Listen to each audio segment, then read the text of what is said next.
Kıymetli dostlar, MGTV'de bir 5. kuvvet canlı yayınından hepinize selamlar. Takvimlerimiz 15 Mayıs 2025 Perşembe akşamını gösteriyor ve biz bu akşam da değerli konuklarımla birlikte gündemin önemli konu başlıklarını programımızın süresi içinde ele almaya gayret edeceğiz.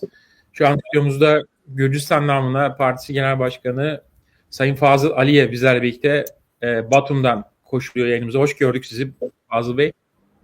İyi akşamlar Mustafa Bey. Sizi de misafirinizde benim dostum, kardeşim selamlayıram.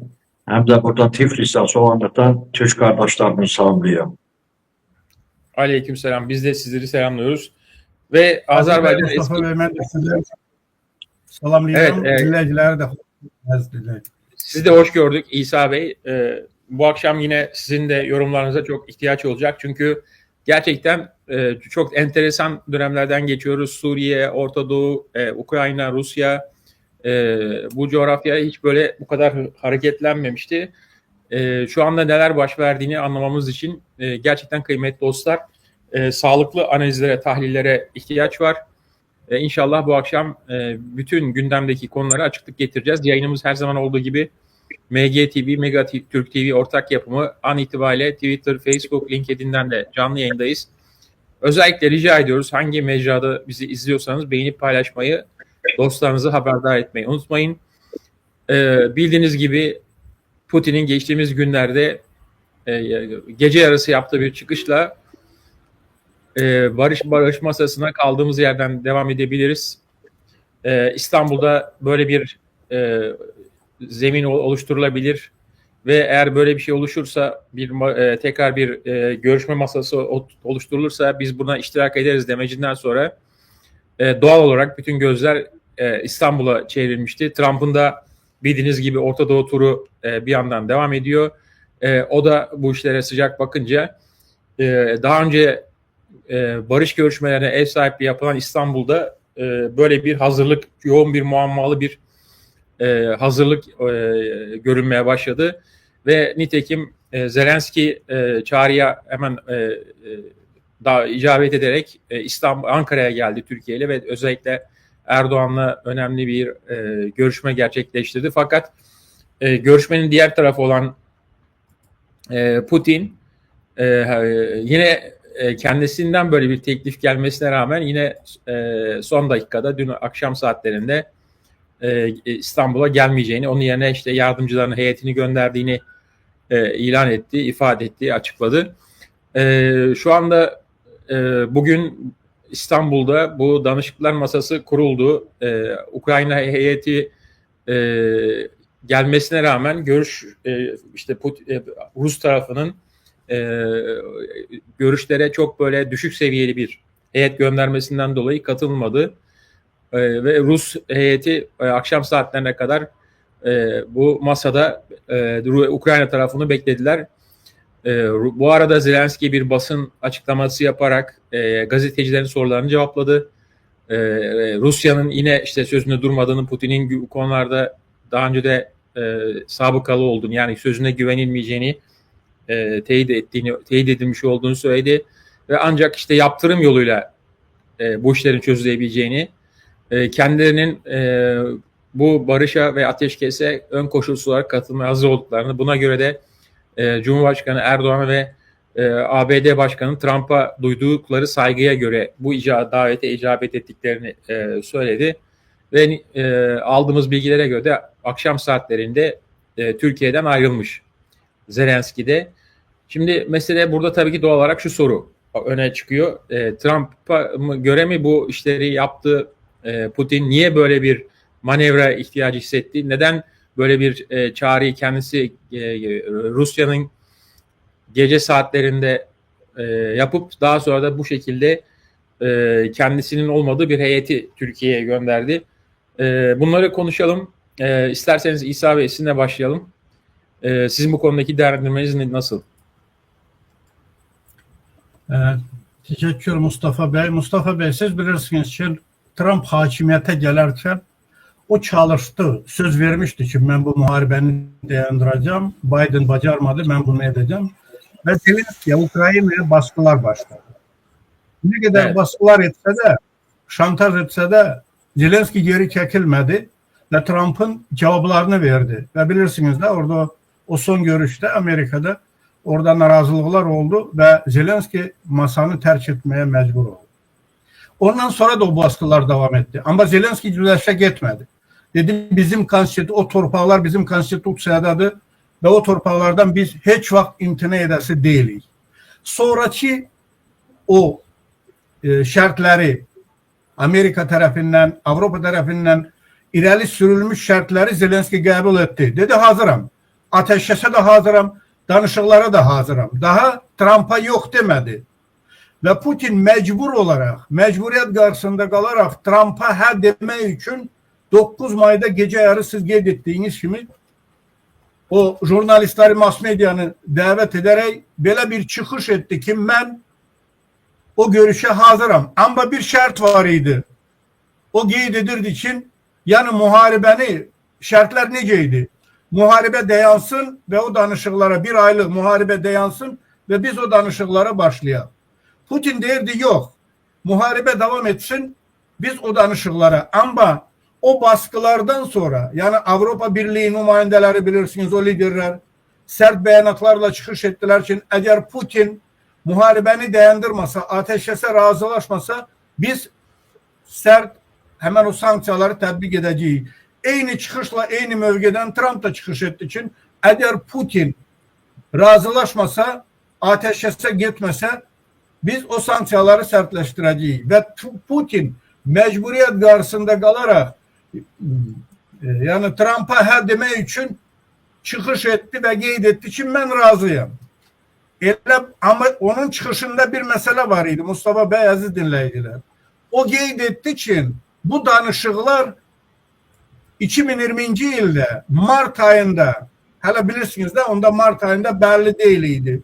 Ruslar kolonlar gelip daxil olmuştu Ukrayna'ya hatta Gostomel'e Ukrayna'nın paytaxtına kadar gelip çatmıştılar. O məqamda o danışıqlar gedirdi. Ve o danışıqlar da görüşler idi, danışıqlar idi ve o danışıqlarda Ruslar bazı şartlar ileri sürmüştü. O şartlar da neden ibaret idi? Krim ve o işgal altında olan araziler Donbas yani Rusya arazisidir. Ukrayna 80 bin ordu ancak 80 bin ordu saklayabilir. Silahlanmamalıdır. NATO'ya üzv olmamalıdır. Avrupa Birliği'ne vesaire. O vaxtlarda Ukrayna qəti şəkildə o şartları kabul etmedi, imtina etti ve kısa bir müddetten sonra Rusları vurdu. Tamamıyla o arazilerden çıkarttı. Yadınızdadır da o Mart ayında 26 Mart'ta evet. 22. yılda Ruslar mecburiyet karşısında məğlub olarak o Kiev'in etrafında ve o Ukrayna'nın şimalında məğlub olarak mecburiyet karşısında kaldı, geri çekildi Donbas istiqamətine. Ve indi de Putin onu dile getirerek bu artık belliydi için hansısa bir razılaşmadan söhbət gedə bilmezdi. Əziz vətənlərim, neye göre? Yani o şartlar yine de qüvvədə kalır. 22. yılda irəli sürülen o şartlar. Ve o dəqiqədə Zelenski çıkış ederek qeyd etdi ki Putin razısan, deyirsən ki mən şəxsən bilavasitə o danışıqlara hazırım, gel ben seni Türkiye'de gözləyirəm. Ve o da evvelden belliydi ki Putin gelse de uduzacak, gelmese de uduzacak. Neye göre? Ona göre için o şartları irəli sürüftü. Avrupa Birliği'nin nümayendeleri, o liderler de Trump da irəli sürmüştü. Ateşkəs ve o danışıqlara başlamak. Ama Putin qəti şəkildə Ruslar o şartları kabul etmeyi istemirler. Neye göre? Onlar hesap edir ki o işgal altında olan araziler ve bazı eyaletler, oblastlarda o hele de tam işgal olunmayıbdı.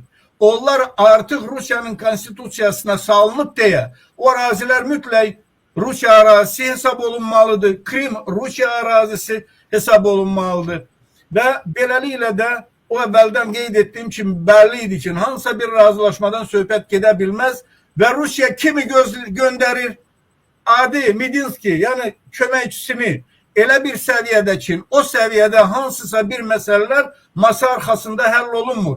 Masa arxasında o muharebeni dayandırabilecek o gösterişi emri verebileceği bir şahstı. O da Putin'di. Ama Putin, aziz həmvətənlərim, Putin qorxağın biridir. Siz bu diktatörlerin bir xüsusiyyətləri var. Onlar özlerini tecrid ederek özleri kimi əxlaqsız əclafları etrafına yığırlar. Polise, quldur dəstələrə, orduya, o nüvə silahına arxalanarak dünyaya meydan oxumaq niyyətindədirlər, istəyindədirlər. Amma belə danışıqlaraq və xüsusən də Zelenski çox güclü liderdir. Zelenski çok savadlıdır. Putin'de ne o savad var, ne o seviye var ki Zelenski ile otursun ve o danışıkları yaparsın. Ben bugün İsa Bey, Zelenski'nin basın mensuplarıyla şeyini izlerken şu hissiyatı iyice edindim. Daha da bir güven gelmiş kendine, daha da böyle bir tecrübe kazanmış. Hem çok kararlı, hem çok açık ve net konuştu. Mesajların çok net verdi. Ve hiçbir şekilde de böyle alttan alan, işte taviz veren böyle bir görünüm ki asla yoktu. Özellikle bu Amerika'daki o işte yaşadığı, Beyaz Saray'daki yaşadığı şey ona çok ciddi de ders olmuş. Dolayısıyla hep böyle üst perdeden ama çok net ve sakin mesajlar verdi. Yani onu gözetlemek, gözlemlemek. Bir mesele var, onu mütləq qeyd etmək lazımdır. Putin dəfələrlə çıxışında, əziz həmvətənlərim, qeyd edir ki, biz müharibənin o başlanmasının səbəblərini aradan qaldırmalıyıq. O səbəblər nədən ibarətdir? Ukrayna bir devlet kimi, yani mövcud olmamalıdır. Şartlı səbəblər bu idi. Ruslar axır Ukraynanı devlet kimi qəbul etmirdi. Ukraynanı ümumiyyətlə Ukrayna ərazisini öz ərazisi hesab edirdi.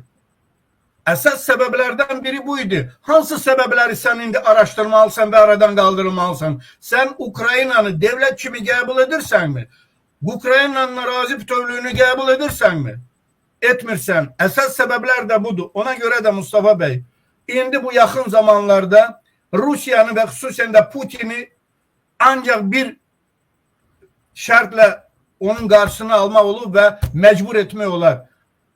O sanksiyalardır. O sanksiyaları tətbiq edərək Rusiya çox davam edəsi deyil, tab gətirəsi deyil o sanksiyalara.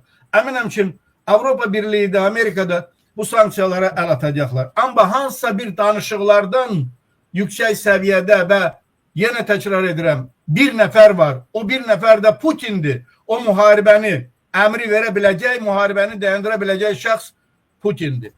O da buna hələ hazır değil. Peki, devam edeceğiz. Siz katılıyor musunuz bu görüşlere Fazıl Bey? Farklı bir yanaşmanız var mı?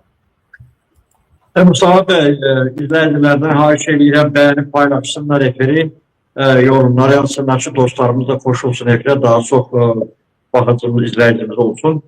Birinci, bizim efirden istifade ederek Kürdistan Türklerine baş sağlığı verirəm Mustafa Bey. Bizim bir tələbə, kızımız Gürcistanlı tələbə, Tiflis Üniversitesinde okuyan bir genç kızımız suda boğulmuştu Kürt çayında. Onu bile bilmirdi ki bu boğulmuş mu yoksa neye gitmişti, nasıl olmuştu bu hadise. Ama dün artık taptılar, demeli onun cansız bedenini taptılar. Əfsuslar olsun ki 40 gün normal bir axtarış aparmadı Gürcistan hakimiyyəti. Bu bizi biraz üzdü. Bakmayaraq ki son birkaç ayda birkaç tane demeli arabalar suya düştü ve xeyli ölenler oldu. Bu Gürcistan'da tarihen böyle şeyler olmurdu bizde. Çünkü çay Tiflis içerisinden geçip tarihen ben hiç eşitmemişim ki böyle kısa bir zamanda bu kadar araba, bu kadar alıp sudan boğuluyorlar. Ama arabalar düştükte onu tez kapırdılar, çıkarırdılar. Ama bizim Türk balamız 40 güne kadar için düştü suda, onu aktarmadılar normal. Ben de bir post yazdım Facebook sayfamda ki Gürcistan hakimiyyətinin bize bizim kızımıza olan münasibətiyle bizim özümüze olan, kendimize olan münasibətidir. Yani bu aile seçilik, diskriminasiya kimi bunu qiymətləndirik. Gürcistan'a Borçalıya baş sağlığı verirəm ve son qəmimiz olsun deyirəm. Mustafa Bey, qaldı komutanın dediklerine fəlsəfədə belə bir kanun var Mustafa Bey, deməli, məkan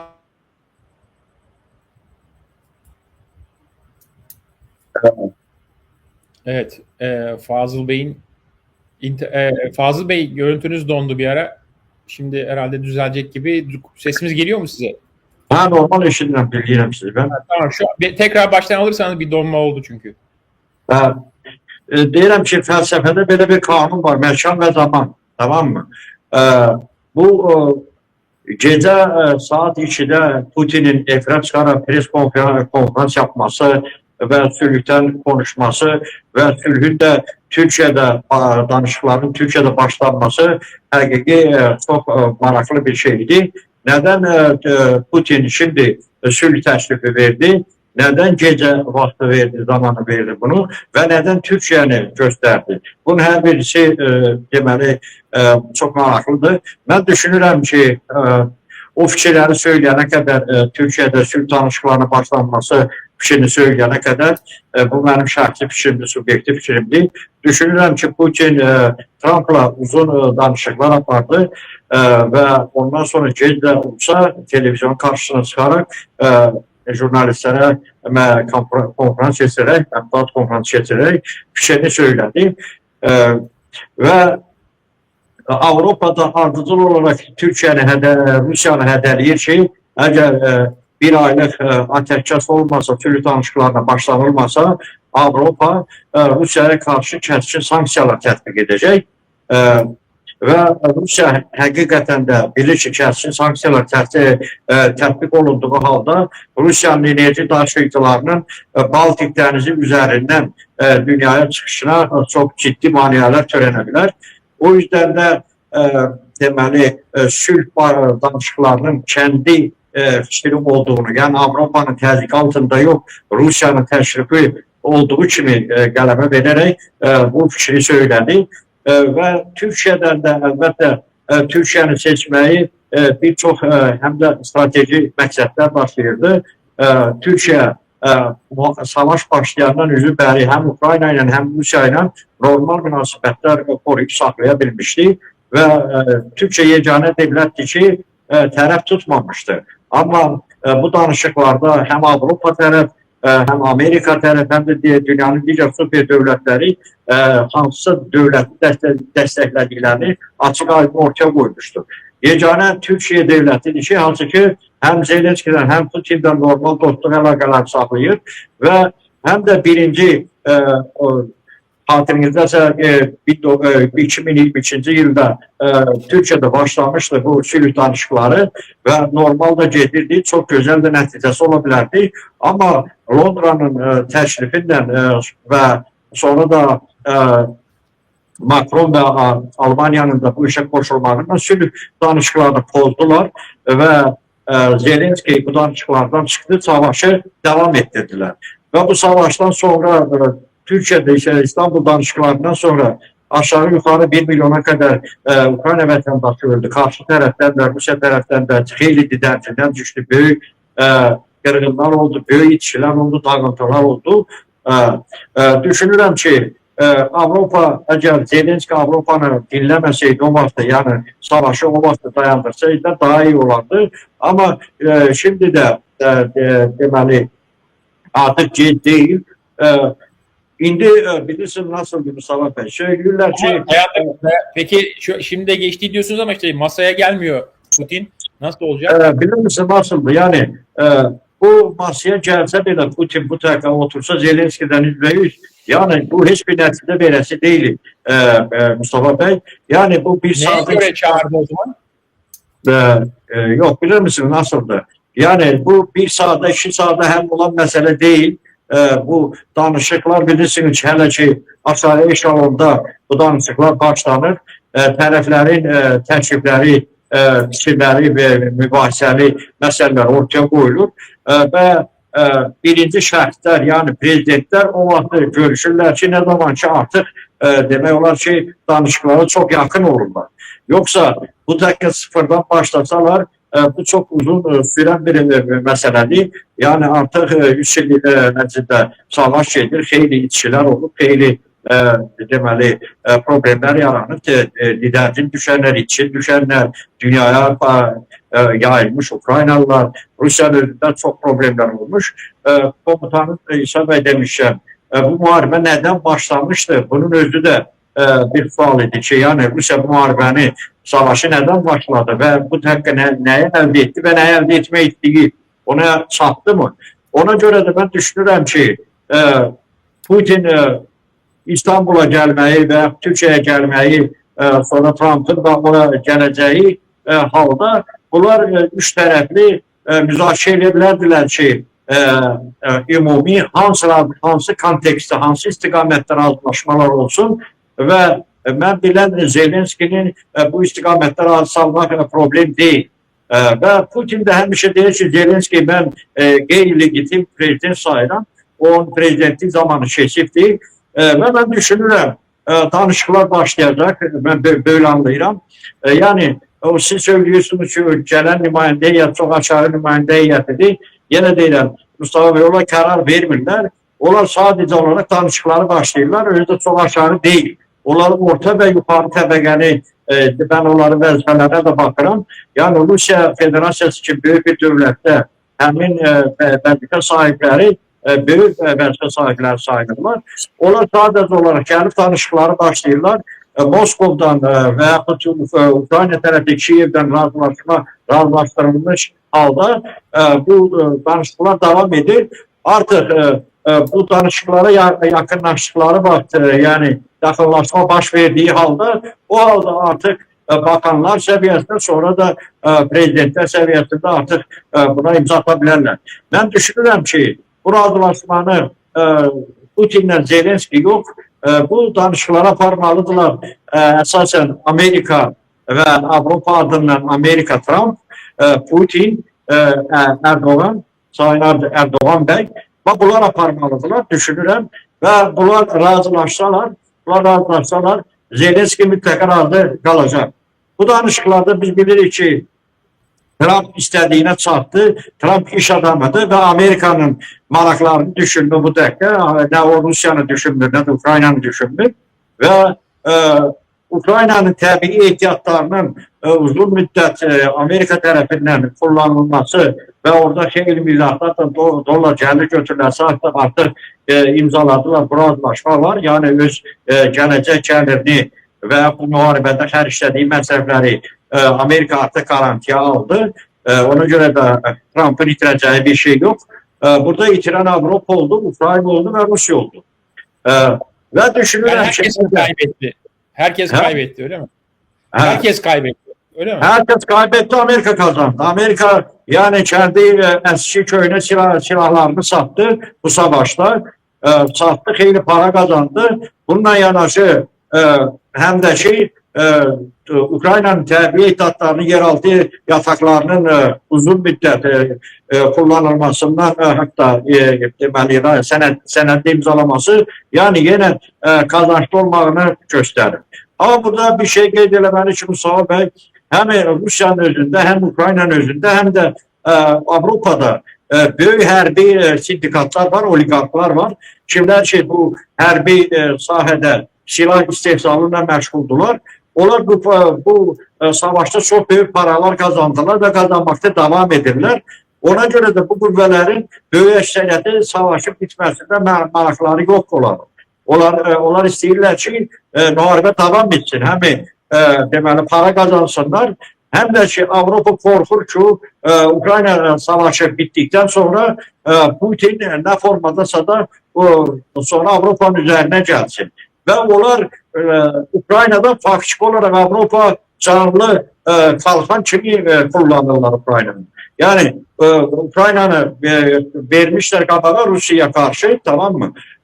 Silahları verirler ve Ukrayna'nın elinden Rusya'nın savaş yaparlar. Ona göre de bu cümle özünde de ben çok eminim ki Macron başta olmakla hem İngiltere, hem Fransa, hem Almanya ve diğer devletler de bu muharibenin qəti deməli dayanmasının əleyhinədirlər. Qaldı ki, Zelenskinin qalib kimi İstanbul'a gəlməsi və elə ürəkli qalib bir prezident kimi konuşması, mən düşünürəm bu qeyri-adekvatdır. Ona görə ki, Zelenski bir dönü Ukraynaya baxmalıdır. Ukrayna nə gündədir, kaç kişi ölübdür, kaç şəhərlər dağılıb, Ukrayna nə günə düşübdür və bu savaşın başlamağında Putin nə qədər günahkardırsa da bir o qədər də Zelenski günahkardır. Çünki Zelenski çalışsaydı, onun kafası normal çalışsaydı bir prezident kimi o imkan verməməliydi bu savaş olsun. Bakırsınız Türkiye'nin özü de kaç defa savaşa cəlb elədilər. Suriyada, İsrail, İran tərəfdən, Irak tərəfdən kaç defa provokasyonlar elədilər Türkiye'ye karşı ama Sayın Erdoğan Bey uzak gören diplomatiyası vesaire bütün her şeyi çok normal diplomatik yoldan yerine koydu. Şimdi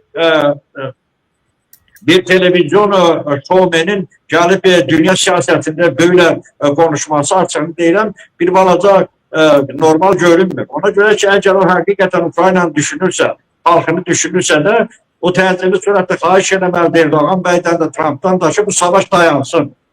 Ben bilən Mustafa Bey bu danışıqlar başlanacak ve düşünürəm ki en azından bu savaşlar 3 ay ateşkes olmalı. Putin'in birinci tələbi olacaq ki Ukraynada seçkiler keçirilsin, parlamento ve prezident seçkiler keçirilsin. Çünkü hakikaten de artık eyni zamanda Zelenski'nin bir prezident kimi müddəti bitmiş, onun səlahiyyəti yok. Faktiki olarak Amerika'dan imzaladığı imzanın belə mən düşünürəm ki, onun heç bir hukuki qüvvəsi yok. Çünki müharibə dövründə belə bir zamanda zamanı keçmiş prezidentin hansı ciddi dövlət əhəmiyyətli bir aktlara belə imza atması bu akla batan değil. Ben düşünürəm ki, yeni Trump'ın təşrifindən, elə Max'ın özünün köməkliyindən çalışanlarla ki, Avropada yeni bir lider gəlsin hakimiyyətə. Onda sülhə daha yakın olacaklar, danışıklar olacak ve ben düşünürəm əsas danışıklar Rusya, Amerika ve Avrupa'nın bu süper devletler arasında olacak. Yani Ukrayna burada halledici değil. Yani o devletler Ukrayna arkasından çəkilsələr, bu açıq-açığına hamıya bəllidir ki, Ukrayna bir karşının içərisində məğlub olabilir. Ama ben düşünürəm ki, Rusya'nın da başka yolu yok. Ona göre ki, Rusya eğer sülhə getməsə, bu deyilənləri etməsə, uzun müddətli savaşa girsə, onda Amerika Birleşmiş Ştatları da Trump'ın dediği kimi bu oyundan kənara çıxmaq o demək değil ki, o Ukraynaya yardım etmeyecek. O müddət Ukraynaya yardım edecek, yani Avropa üzerinden edecek. Avropa silah satacak, Avropa da hemen silah verecekler Ukraynaya ve Ukrayna'da o silahları Rusya karşı kullanacak ve Rusya için çok çətin olacak. Kaldı ki Pribaltika'dan biz bilirik ki Rusya'nın enerji daşıyıcıları, nefti ve diğer təbii ehtiyatları xüsusən 70-80% Baltika üzerinden taşınır bütün dünya. Orada da NATO eğer bir hərbi manevr adı altından bir aylık, 2 aylık nəsə bir belə manevrlər yapsa, kapatsalar Baltik dənizi hövzəsini, o halda Rusya'da artık krizin yani böhranın olacağı kaçınmazdı ve bu gözləniləndir. Ona göre de Putin bu karşıdan gelebilecek bu şeylerin hepsini bildiğine göre de düşünür ki artık sülhe geçmenin zamanıdır. Peki. Yani diyorsunuz ki Zelenski başarısız bir şey olsa bir ateş tamam vereceğim, tabii ki vereceğim size söz. Fazıl Bey'in çizdiği şeyin tablonun ana hatlarını vurgulamak için şöyle bir özet geçiyorum. Diyorsunuz ki 3 aylık bir ateşkes olmalı. Ukrayna burada seçimlere gitmeli. Zelenski yeniden seçilirse hem şeyi de tazelemiş olur, güven tazelemiş olur. Ya da işte yerine başkası gelir. Ama Türkiye'nin de Ukrayna'ya böyle bir mevkide daha yakın durduğunu gözden kaçırıyorsunuz. Çünkü Zelenski de şunu söyledi. Eğer dedi bir şey olacaksa bir masa, orada mutlaka Amerika ile birlikte Türkiye'de olmalı 3. taraf olarak. Siz diyorsunuz ki Avrupa olmalı, Amerika ve Avrupa olmalı bu masada. Yani Türkiye'nin şu andaki şeyinden bir... Mustafa Bey, yani Türkiye'nin orada olmalı, yani bu %100'dü yani. Söhbət Türkiye'de geçeriz, tamam mı? Yani Avrupa süper güçleri bunu ben demedim, bunu Putin özü dedi ki arbitr rolunu dedi Türkiye oynasın. Yani Türkiye arbitr rol oynayacak. Elbette Türkiye bu nasıl olacak? Yani ben bu demek istediğim odur ki Türkiye'nin bir başa iştirakından da Trump bacarsaydı kendisi yapardı da Trump başladı, sülh danışıklarına başladı. Rusya ile Ukrayna ile, Rusya-Ukrayna nəticəsi 0, hiçbir nəticə vermədi. Ondan sonra Trump dedi ki, televizyon vasıtasıyla ki ben Sayın Erdoğan benden xahiş ederim ki bu işe koşulsun. Yani bu sülh meselesinde Putin de yine Erdoğan Bey'e müracaat eder. Yani bir istese de istemese de artık Erdoğan Bey burada o arbitr halledici rol oynayacak elbette. Peki. Mustafa Buyurun, Bey, buyurun İsa Bey. Buyurun. Mustafa Bey, mən valla elə olub.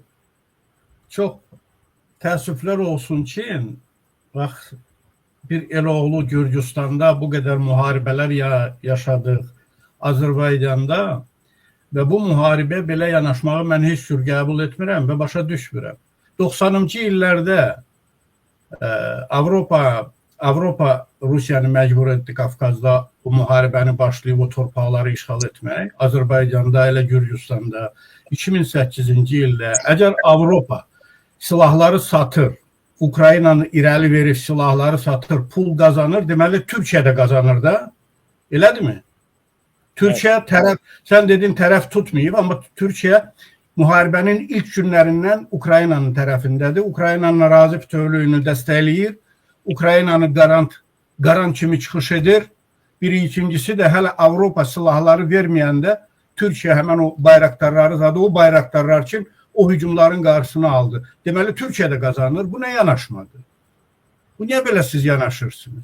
Axır uzun illər ərzində Rusiya, elə həmən o Rusiya, deyək ki, o post-sovet məkanı tanıyırmı? O sərhədləri tanıyırmı? O devlətləri tanıyırmı? Qəbul edirmi? Və Putinin də əsas məqsədi, əziz həmvətənlərim, mən başa düşür ki, kimsə irəli verib Ukraynanı Rusiya ilə müharibəyə cəlb edib və s. qazanmaq və s. silahları satmaq üçün, yenə təkrar edirəm, əziz həmvətənlərim, Rusiyanın əsas məqsədi Sovetləri bərpa etmək, həmən o imperiyanı yenidən bərpa etmək, o təhlükələr kim var idi Sovetlər zamanı, o təhlükələri yenidən bərpa etmək, yenidən o devlətləri öz tərkibinə cəlb etmək, salmaq. Necə ki, onu da Ukraynanı işğal etmədən, Ukraynadır, Qazaxıstandır, o biri devlətləri çox çətin olardı. Ona görə də müharibə Ukrayna ilə başladı. Krimi 14-cü ildə səbəblər nə idi? Krimi necə daxil oldu və Krimi işğal etdi. Onu da Avropalılar məcbur etdi, ya üzr istəyirəm, cəlb etdi Rusiyanı həmən o müharibəyə. Bu yanaşmalar kökündən düzgün deyil. Yanaşma. Müharibəni Ruslar başladı. Necə ki, uzun illər ərzində o biri ərazilərdə, Afrikada, Avropada, Balkanlarda, həmən deyək ki, Balkanlarda müharibə gedən orada kimlər? Ruslar idi. Aranı qarşılayan Yugoslaviyada və s. İsa Bey, siz mənim fikrimi yəqin ki, düzgün anlamadınız. Bir dəqiqə bağışlayın. Mən demirəm ki, Rusiya demokratik dövlətdir. Rusiya əlbəttə demokratiyadan çox uzaq bir dövlətdir. Putin də demokratiyadan çox uzaq bir adamdır, açıq söyləyirəm. Biz burada bu gün baş verən reallıqlara münasibətimiz bildiririk. Biri var mənim daxili simpatiyam Putinə və Zelenskiyə. Biri də biz var real durumu biz analiz edirik. Siz mənim fikrimi düzgün anlayın. Yoxsa əlbəttə ki, müharibə böyük imperiyanın böyük ambisiyaları var. Rusiyanın Gürcüstanda etdikləri də xatirimizdədir, Bakıda törətdikləri də, hər yerdə törətdikləri də. Biz sadəcə olaraq arzularımızı, istəklərimizi və yaxud subyektiv fikirlərimizi yox, biz real durumu analiz edirik ki, bugün savaşdırsa, savaşdan çıxış yolları nədir? Tamam mı? Söhbət bundan gedir. Yoxsa ki, Rusiyanın və Putinin mələk olduğunu mən demirəm ki, bunu dünya bilir ki, bu Rusiya hangi bir dövlətdir və Putinin pozisiyasında nədir, onu dünya bilir. Zelenski müharibəni başlamadı. Müharibəni Rusiya başladı. Rusiya daxil olarak Buça'da... Şöyle bir durum var. Bir izleyicimiz de hatırlatmıştı. Dada Rumuzlu demiş ki Rusya'nın Ukrayna'ya hücumu Zelenski'den önce başladı. Yani Zelenski daha yokken... Krimi işgal eden hele Zelenski yok idi. Mustafa Bey, ben üzr istəyirəm, biraz çıxım. Əziz dinləyicilər, mən Gürcüstanda anadan olub böyümüşəm, qonşularda Gürcülər idi. Bir Gürcü xanım var idi, donquz saxlayırdı. Donquzdur da elə Mustafa Bey, bilirsiniz. O donquz bizim bağımıza girib dağıdırdı. Bir dəfə dedi, iki dəfə dedi. Onda da mən artıq 10-15 yaşında idim. O yava var, yava. Yava bilirsən də nədir? Onu Aha. götürdüm, o yavanı vurdum belə. Donquz da böyük idi. O yava elə qaldı belə, belində qışqıra qaçdı getdi. Daha o donquz bir də gəlmədi. Rusun burnu qırılmasa, Rus məhv edilməsə, Rus dağılmasa, o heç vaxt bu müharibələrə son qoymaz əziz həmvətənlərim. Rusiya yaşamaq üçün, öz tərkibini saxlamaq üçün mütləq bu müharibələrə cəlb olunmalıdır. Bu müharibələr o biri xalqları cəlb etməlidir. O biri əraziləri, xüsusən də Ukraynadır, Qazaxstandır, Türk dövlətləri mütləq öz tərkibinə salmalıdır. Rusiya bunsuz yaşamaz. Mümkün deyil, öz tərkibində saxlaya bilməz. Ona görə də 90-cı illərdə Kafkazda o müharibələri başladı. Rusiya, siz deyirsiniz ki, davam etməlidir, əlindən gələni etməlidir, saxlamalıdır. Əgər Zelenski Ukraynanın prezidentidir, bir xalqı təqdim edirsə, 40 milyonluq bir xalqı, Rusiya, Putin başda olmaqla bu əclaf, bu terörist, Ukrayna ərazisini tanımır, Ukraynanı bir devlet kimi tanımır, bir xalq kimi tanımır və ona müharibə başlayır, müharibə elan edir. Zelenski nə etməlidir? Onda Stalin də gərək Hitlerlə razılaşıb verirdi də o əraziləri. Niyə vermədi? Müqavimət göstərdi. Zelenski Ukrayna xalqı müqavimət göstərir və göstərəcəkdir. O dağıntılara baxmayaraq, o müharibələrə, itkilərə baxmayaraq, Ukrayna xalqı heç vaxt təslim olası deyil və Rusiya o vəhşi, üzr istəyirəm, o faşistlər də heç vaxt Ukrayna qalib gələsi deyirlər, əzizən vətənlərim, ona biləsiniz. 79-cu ildə Sovetlər müdaxilə etdi Əfqanistana, 10 ildən sonra dağıldı. Rusiya dağılacaq, Rusiya bu tərkibdə qala bilməyəcək. Və bu görüşlərdən sonra da xüsusən də Putin gələcəkdi Türkiyə. Əgər Zelenski gəlməsəydi, Zelenski Putinin elə çıxışından sonra dərhal çıxış etdi, dedi mən səni Türkiyədə gözləyirəm, gəl. Əgər kişiliyin var, gəl. O gəlmədi, gələ də bilməz. Yenə təkrar edirəm, elə əclaflar Putin kimi, o diktatorlar, onlar qorxaqdır. İsa bəy, Zelenski bu Muhammed Ali var idi, Paksiyon, onun kimi konuşur. O prezident siyasetçi kimi konuşmur çünkü. Ama ölenler Zelenski'nin akrabaları dövülüyor. Sağda xalqdan. Ben eşitmedim ki Zelenski'nin bir akrabası kimse öldü, dəfn edirlər. Onu eşitmedim. Bilirsiniz, Fazil bəy, belə yaraşmaz belə yanaşmalar. Zelenski Ukrayna xalqının prezidentidir. Ukrayna devletinin prezidentidir və müqavimət göstərir. Və Zelenski bizdən Saakashvili var idi, Saakashvili yoksa prezident. Hakkı yoktu. Onun legitimliğini gündeme getirmek. Ukrayna xalqı bunu müəyyənləşdirir. O da konstitusiyada var. Tətbiq olunubdur. Müharibədir, müharibə şəraitində heç bir seçkilərdən söhbət gedə bilməz. Putin legitimdir. Putin seçkiler keçirilibdir Rusiyada. Əgər ona getsə. Ona görə də legitimlikdən zaten söhbət gedə bilməz. Burada açıq şəkildə Rusiya tərəfindən açıq şəkildə Ukrayna xalqına qarşı terrordur. Bugün orada baş verənlər müharibədən söhbət gedə bilməz əzizən vətəndaşlar. Açıq şəkildə terrordur. Faşistlər belə vəhşiliyi törətmirdilər. Vaxtilə Sovetlərə qarşı o vəhşiliyi üçün bugün Ruslar törədir. Elə biz görmədik, biz yaşamadıq o vəhşilikləri. Kafkazda, Gürcüstanda, Azərbaycanda, elə Ukraynada 14-cü ildə, sonraki illərdə. Ona görə də bugün Ruslara haqq kazandırmaq bu savaşda və günahlandırmaq üçün Amerika, mən nə bilim, Avropadır, məcbur etdi Ukrayna'nı. İsa bəy, siz mənim fikirlərimi düzgün interpretasiya eləmirsiniz. Mən dediyimi düzgün anlamırsınız, yenə deyirəm. Ben siz kendi fikirinizi söylüyorum. Ben dediğimi indi izleyiciler kendileri yəqin dinleyirler, onlar kendileri interpretasiya ederler. Ben yine deyirəm, Rusya bellidir ki demokratik bir devlet değil. Onun da hakimiyyət demokratik değil. Bunu hamı bilir. Ben sadece olan Ukrayna xalqını da çok sevdiğime göre benim oğullarım Ukrayna'da təhsil almış, universitetdə okumuş. Ben Ukrayna xalqını çok sevirəm, bilirəm ve İstədiyimdən istəyirəm ki, bu savaş bitsin, sülh olsun, müharibə dayansın. Azərbaycan da 30 ildən artıq bəşlədi erməniləri, sonda öz topraklarını azad elədi. Birinci növbədə lazımdır çalışmaq da bu müharibəni, bu mənasız savaşı, qardaş savaşını dayandırmaq lazım, tamam mı? Normal bir yaşayışa gəlmək, duruma gəlmək, dünyada qaskın düşmüş, yazıq bədbəxt Ukrayna xalqını geri qaytarmaq, o şəhərləri bərpa eləmək lazımdır. Sonra bəşləmək lazımdır. Siz demişsiniz, Rusiya nə zaman dağılacaq, nə olasıdır, nədir və məqamında hərəkət etmək lazımdır. Mustafa bəy, yadınızdadır, bu yakın zamanlarda sizden birkaç ay önce biz bu PKK'nı konuşurduk. Sizden hatırınızda mı? Evet.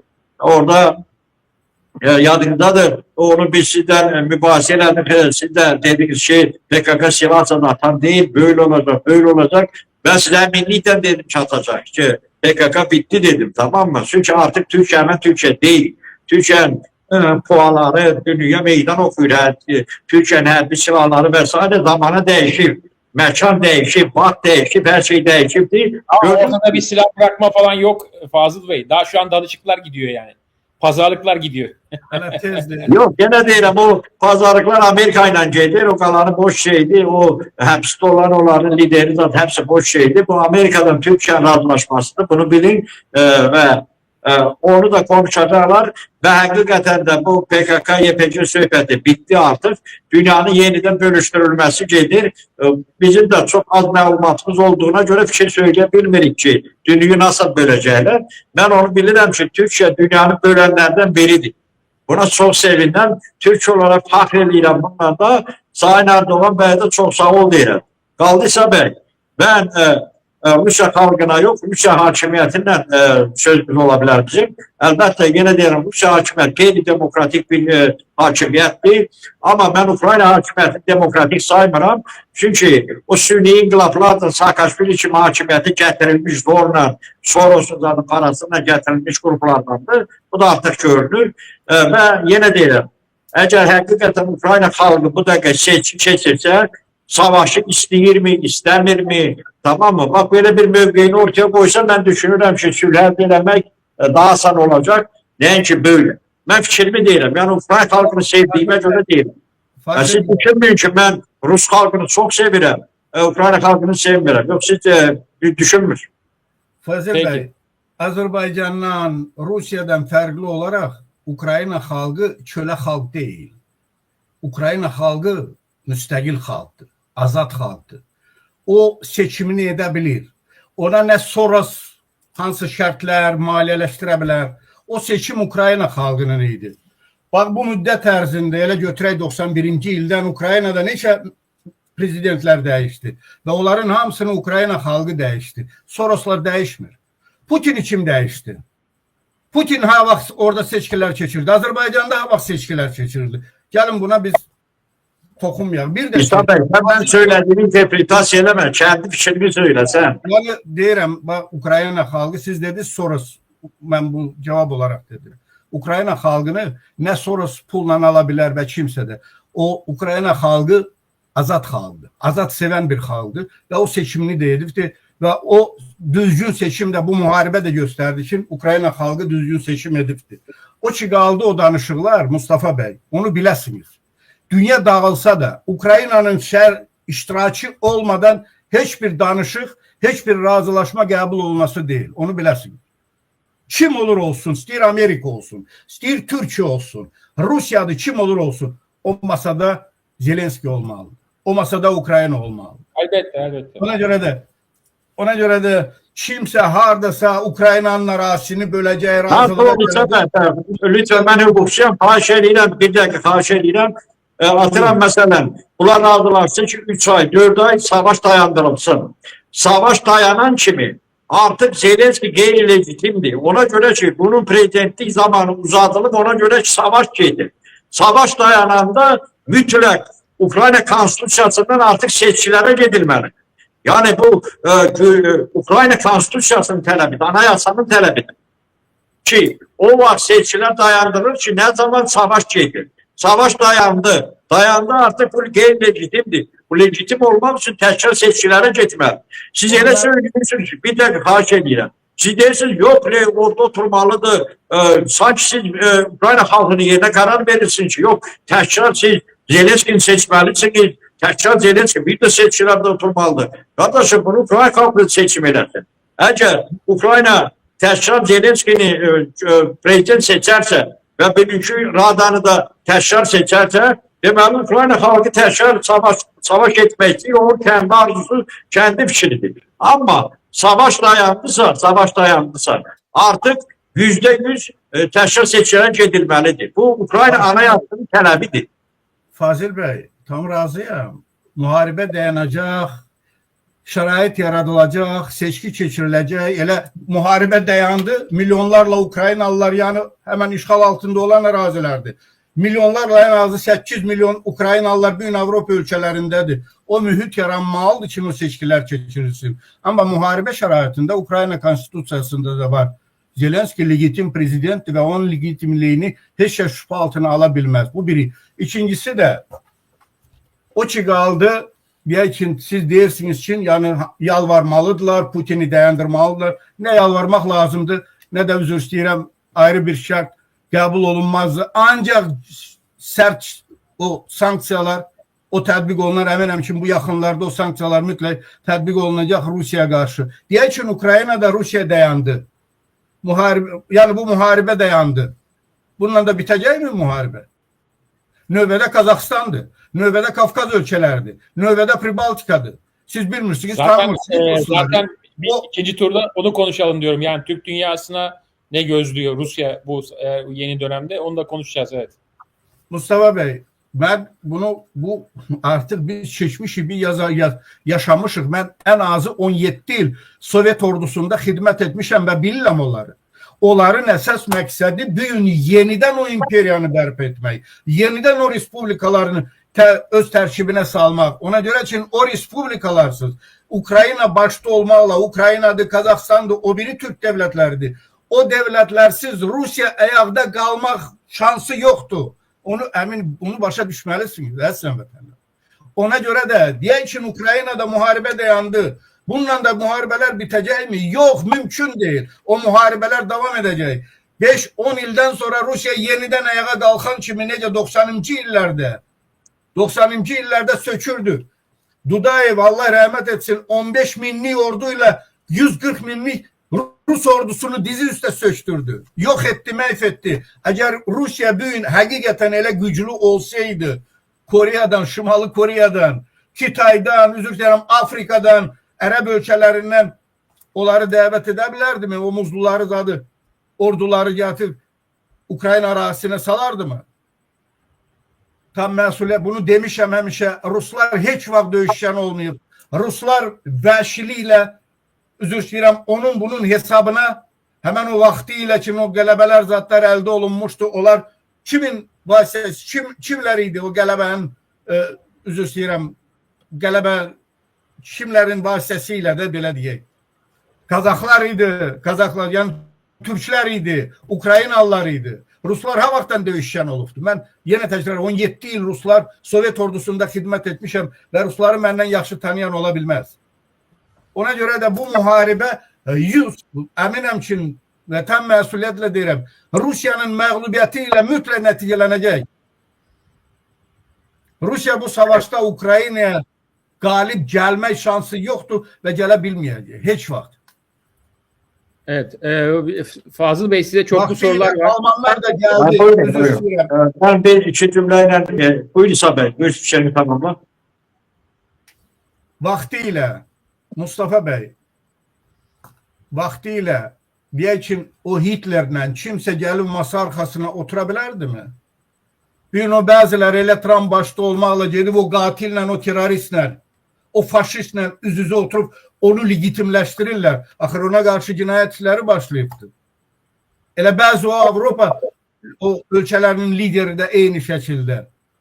Putin qatildir. Putin 100% mənim heç bir şübhəm yoxdur ki, gələcəkdə o mütləq mühakimə olunacaq. Onun əqidəsi indi zaman göstərəcək. Amma onun törətdiyi o vəhşiliklər ona heç vaxt bağışlanısı değil. Ama onu da diyeyim ki, Ukrayna'da hatta o savaş da bitse Rusya dayanası değil. Rusya devam edecek. Növbədə Kafkaz respublikalarıdır. Növbədə Türk devletləridir. Pribaltikadır. Putin bugün sülhdən danışır, danışıqlardan danışır. Ama siz bir fikir verin. Parlamentdə o komissiyalarda hansı söhbətlər gedir? Nələr gedir? Hədə qorxular gəlir. Kafkaz hemen o respublikalara karşı, Kazakistan'a karşı. Peki. Ona göre de bugün bu muharibe ancak ve ancak Ukrayna'da hallolunmalıdır. Rusya orada məğlub olmalıdır. Ve ben defalarla burada çıkış ederek xahiş etmişəm, müraciət etmişəm ve yine de Sayın Erdoğan'ın başta olmakla Türk halkına müraciət ederek deyirəm. Ruslara güzəştə getmək olmaz, başa düşün. Bunlar bugün elə durumdadır ki, hətta gəlib yalamağa da hazırdılar. Sayın Erdoğan'ın Putin ayakkabısını yalamağa da hazırdı o əclaf. Tək ayaqda qalsın. Ama 5-10 ildən sonra en büyük tahribatları nece uzun iller ərzində o teröristleri, terör təşkilatları yaradan, onlardan Türkiye karşı istifadə eden hemen o Ruslardı. Bugün de siz onların o liderlerine, o komisyalarda, o ideologlarına bir kulak asın, görün Türklere karşı neler demirler. Ona göre de onlara İsa bəy belə savaş demək olar, ritorikasına konuşması bu təbiidir. Çünki İsa bəy komutandır, hərbiçidir. Hərbiçilər də hərb dilində danışırlar. Ama mən çalışıram ki, sülh dilində danışaq. Yani siz dediniz ki Fazıl Bey, siz dediniz ki işte Zelenski'nin yakınlarından ölen yok, ona göre rahat konuşuyor dediniz. Zema Zeynallı da diyor ki Fazıl Bey 30 yıldır Azerbaycan'da muharebe gidiyor. Gördünüz şu ana kadar hangi memurun kovumunun savaşta helak olduğunu gördünüz demiş. O sorduğu mənə niye verir? Bakın onu mənə verəsi değil. Onu Azerbaycan'dakilara verməlidir. Ben Ukrayna'dan konuşurum ben. Zeynep Hanım Azerbaycan'ı daha iyi tanıyar, o bilir. Ben bilen bir kimse milletvekillerinin akrabalarından ya yukarıdakilerin ben de eşitmedim. Kimse öldüğünü eşitmedim ben Karabağ. Mustafa Bey, ben o hanımın cevabını veririm. Ali Başkomandanınız başta olmakla Ferrari'li edip kaçıp tuman satırdılar. Qov məqrəbələri de yeni. Bugün Azerbaycan'a sahip edenler vaxtilə qaçıb tuman satırdılar. Kazinolarda sülənirdiler. İndi Azerbaycan xalqını görünə günə salıblar. Əminəm ki, indi Azerbaycan o günləri mən üzr istəyirəm Mustafa Bey, çox maraqlı. 9 mayda üzr istəyirəm bir qoca çaftar Rus bayrağını qaldırıbdı, Sovet bayrağını qaldırıbdı. Sovyet bayrağı. Aksakallar Şurası'nın rayonlardan biri. İndi o Azerbaycan'da kanallar düşüblər ki 5. kolon. O kanallara demək istəyirəm ki 9 maydan əvvəl kilsə din xadimi Rusiyanın da gəlib Mehribana orden astı. Siz üzr istəyirəm hansısa bir bayrağı Sovetlərin bayrağını qaldıran onun 5. kolon. 5. kolon elə Mehriban Əliyevlər deyil. İsa Bey, lütfen gelin biraz sınırımızı biraz saklayalım, tamam mı? Fikirlerimizde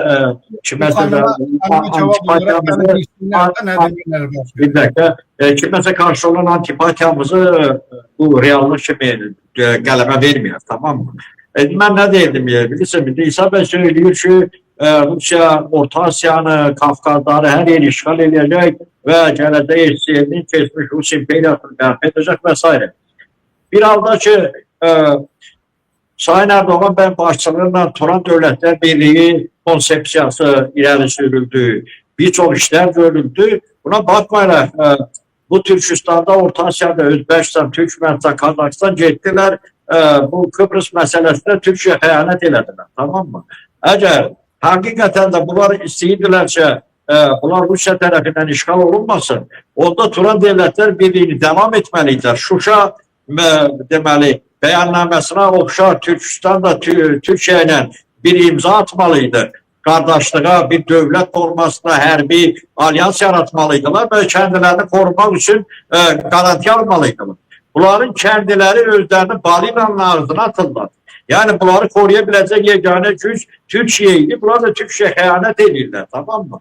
Yani böyle halda artık Rusya neyləsin, o bizi neyləsin. Bu bizim kendi demək olar Türklerin, Türk devletlerinin başçılarının attığı qeyri-adekvat şəxsi maraqlarına, ailelerinin maraqlarına xidmət edən addımlar atması Rusya'nın gücünü edir, tamam mı? Bu elbette ki, yine deyirəm Mustafa Bey, Ben həmişə deyirdim, o Turan Dövlətlər Birliyi olanda yadınızdadır mı, xatirinizdadır. Ben dedim ki, əgər biz gəlib Türkmenistan kimi dedim, Turan quracaqsa bu Turanın qurulan günü olmasın dedim. Yadınızdadır mı böyle şey? Evet, evet. Aynı şey geldi, gösterdi, özünü görürsünüz. Yani bu aileye Türkmenistan'a öyle lazımdı, öyle değil. O halkı düşünmür ki, o Türkmenistan'ı düşünmür ki. Bu şey ki, Turan konusu ki, söhbəti ki, yukarılarda prezident səviyyəsində gedirdi, halk səviyyəsində enmədi və şahidlər, yazıçılar, hərbiçilər, türklər birbirindən dost qardaş olmadılar. Kaynayıp karışmadılar. Bunun bir efekti yok idi, sonu da yok idi. Ben bilirdim böyle dolaşar.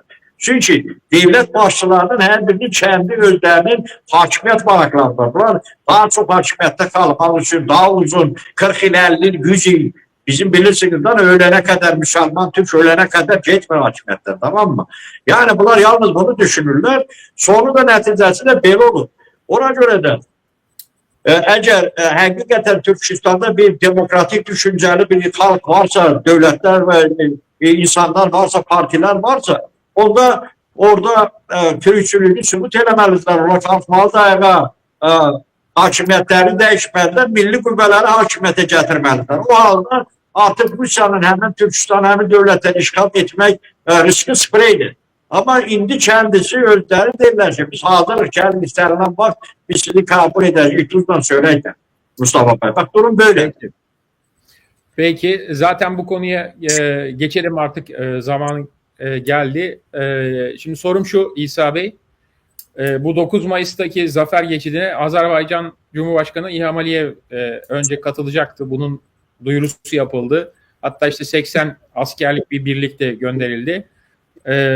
Fakat o 9 Mayıs'tan önceki bir hafta, 10 gün, 20 gün içinde özellikle Rus basınında Azerbaycan'a yönelik hedelemeler çok fazla oldu. Yani tehditler, tehdit dili, işte 9 Mayıs'taki şeyden sonra Azerbaycan'ın çok ağır şerait gözlüyor diye. Biraz da bundan etkisi, biraz da işte Ukrayna'nın o 9 Mayıs'taki zafer geçidine katılacak hiçbir lider emniyette olmayacak, güvende olmayacak diye böyle bir açıklamasından sonra Aliyev katılmadı. Ve buna göre de tabii ki Rus tarafı çok gazaplandı yani. Onu da hani gözlemlememek olmaz.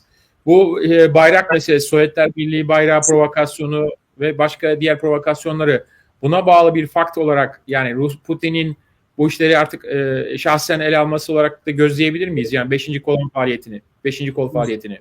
Mustafa Bey, Ruslar elə qəzəbləndi ki, Mehribana orden verdiler. Bu ne yanaşmadı Mustafa Bey? Qəti şəkildə. Ramzan Kadyrov parada dəvət olunmuşdu mu?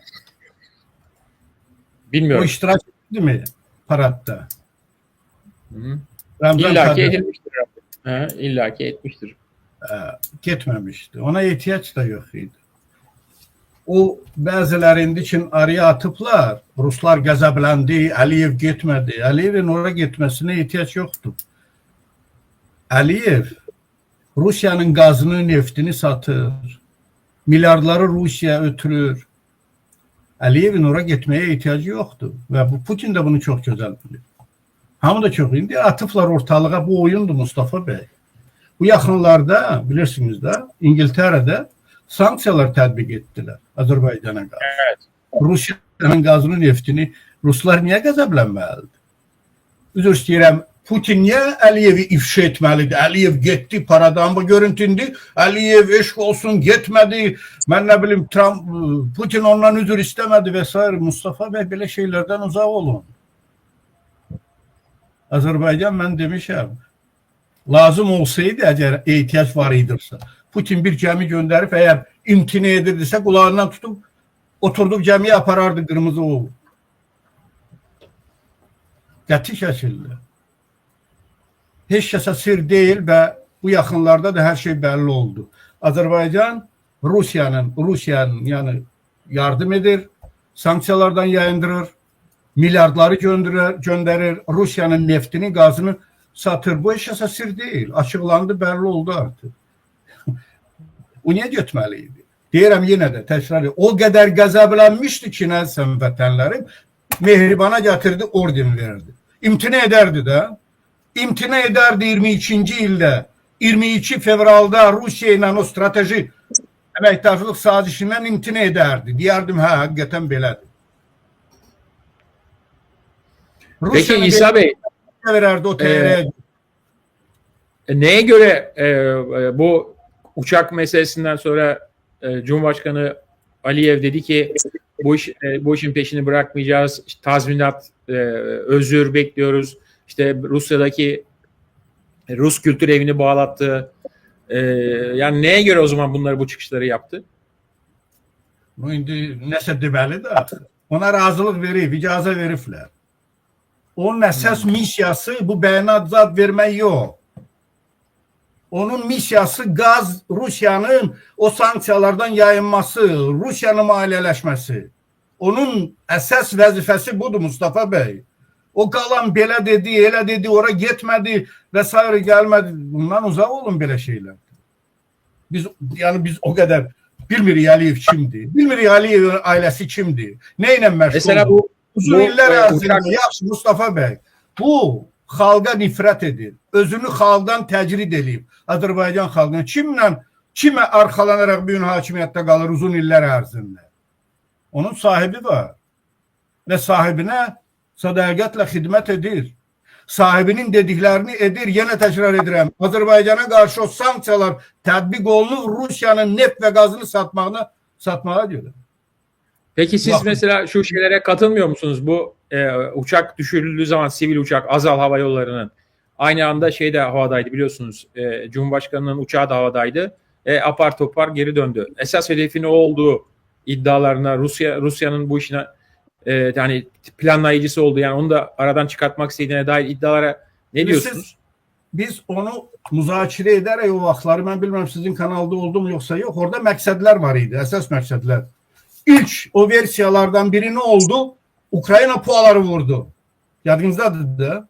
Çiçenlər vurdu onu. Orada bəlli idi ki, Çiçenlərdə elə silahzadı yox idi. Orada məqsədlər var idi. Yəni Azərbaycanı ümumiyyətlə Qafqazı Ukrayna ilə və ümumiyyətlə keçmiş o respublikalar, Sovet respublikalarını Ukraynaya üz-üzə qoymaq, qarşı-qarşıya qoymaq. Yəni bunu görürsünüzmü? Ukrayna puaları, Ukraynalılar sərnişin sahib təyyarəni vurdu. Sonra elan etdilər ki, Çiçenlər vurdu. Biz dəfələrlə çıxış edərək qeyd edirdik ki, Çiçenlərdə elə silah yoxdur. O raketlərlə vurulubdu. O raketlər də ancaq və ancaq Rusiyanın ordusunun tərkibindədir. Yani amaç neydi? Rusya'nın amacı neydi burada? Təxribat yenə qeyd edirəm də.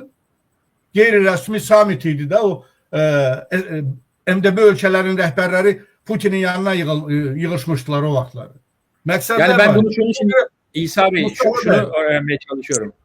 Rusya Cumhurbaşkanı Aliyev'den razı mı, narazı mı? Yani onu hakimiyetten götürmek istiyor mu, istemiyor mu? Bu tartışma var çünkü. Heç bir tartışmadan söhbət gedə bilməz Mustafa bəy. Rusiya istədiyi kimi və istədiyi məqama görə bu ailədən istifadə edəcək. Başa düşün. Əliyev ona nə yox deyə bilər, nə də başa düşürsün, istədiyi qədər onlar bunlardan istifadə edəcək. Sabah bugün Əliyevdir, sabah olacaq Mehriban. İndi bax bu təyinatlar kim var? Mehribanın Paşa Bankdır, o həmən onların da adamlarıdır da.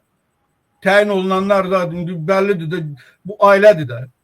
Sabah buna dedi, yaxşı sən yorulursan, çəkil kənara, indi qoy arvadın idarə etsin ölkəni. Elə də bugün artıq Paşa evlər idarə edir də ölkəni.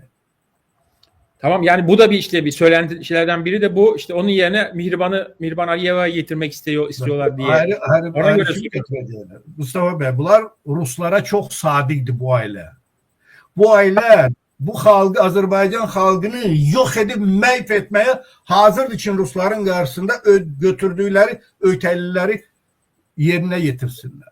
Ona əmin olduğuna görə də biraz uzaq olun, Əliyev belə dedi, Əliyev getmədi, Əliyev nə? Yadınıza salın, gəlin masanın arxasında orada oturub Putinlə unudubsunuz, nə tez unutdunuz bunların hamısını? Evet. Siz bunları unut Mustafa Bey. Bu ailə, bu hakimiyyət, bu rejim, bu Azərbaycan xalqının qanını sorur və bu Azərbaycan xalqını yox etməyə hazırdır.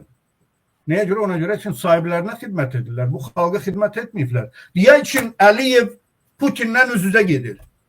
Putin bundan narazıdır.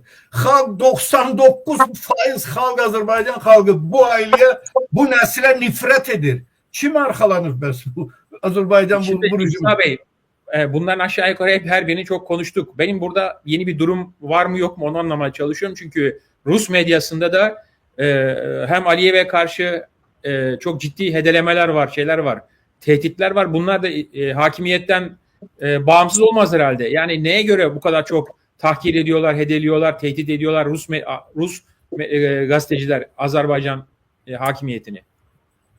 Siz bilmirsiniz. Çok ağır şeyler olacak, çok şeyler olacak diye. Əgər həqiqətən Əliyev bax bu qədər cəsarət edib, Putinlə imtina edib, yox deyib Putinə, onda Putinin qazını, neftini niyə satır?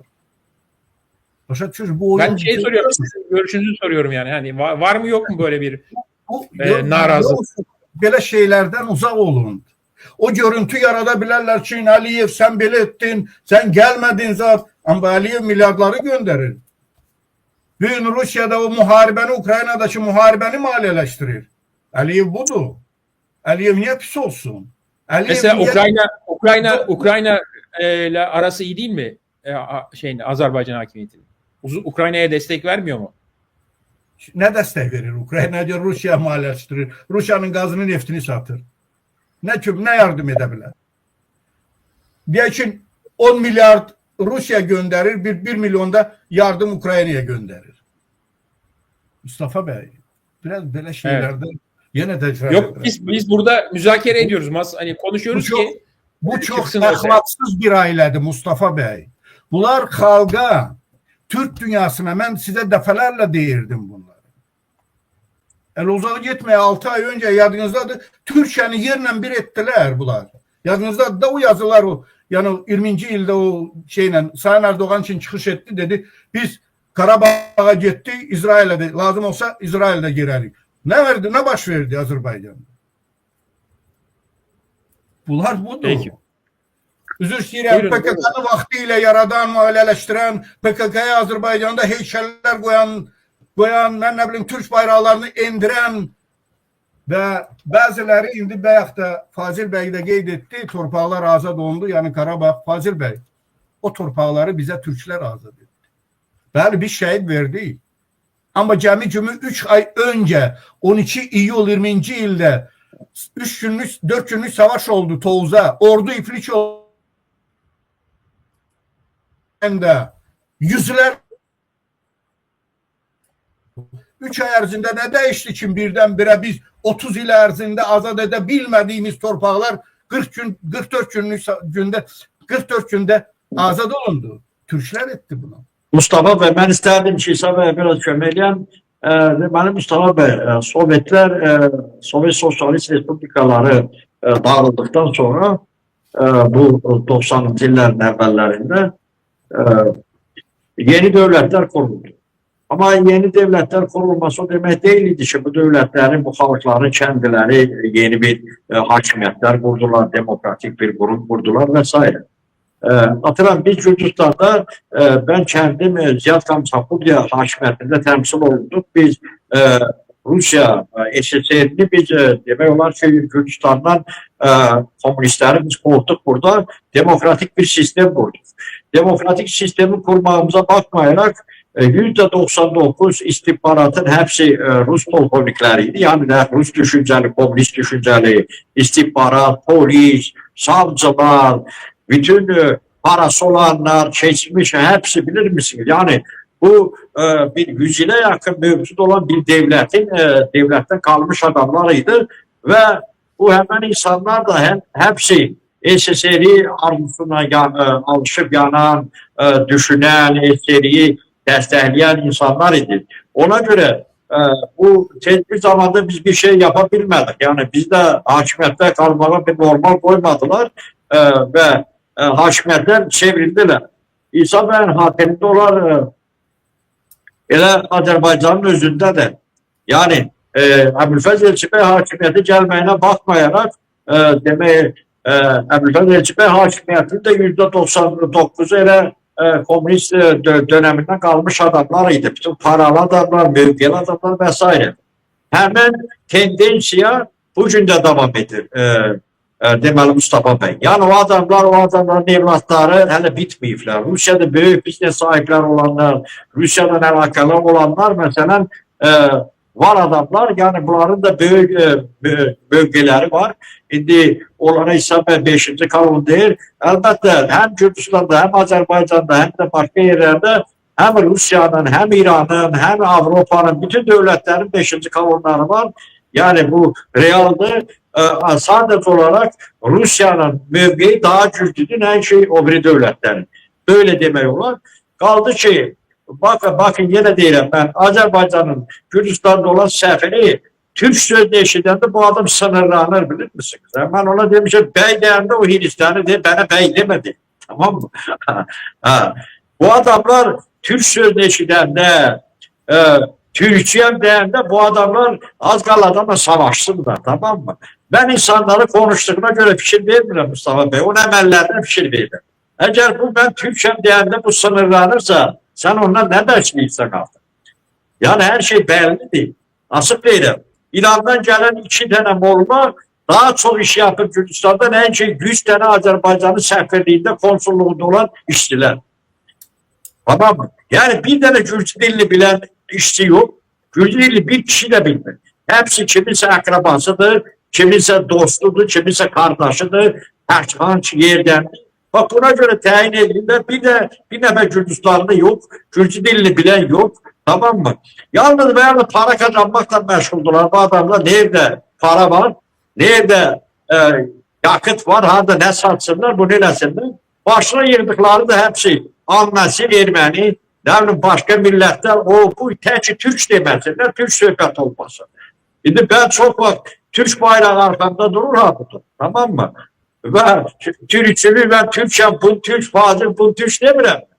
Bunlar benim düşman kimi kabul edilir. Ben de artık bunlardan ne beşlemek olur? Artık söyleyeyim. Biz burada bakırsınız kaç sene ben konferanslar təşkil edirəm Mustafa Bey. Bir bakır mısınız? Onlar bize bir kurumda olsun destek vermirler. Bunlar aktarırlar akmak, abdal, tamam mı?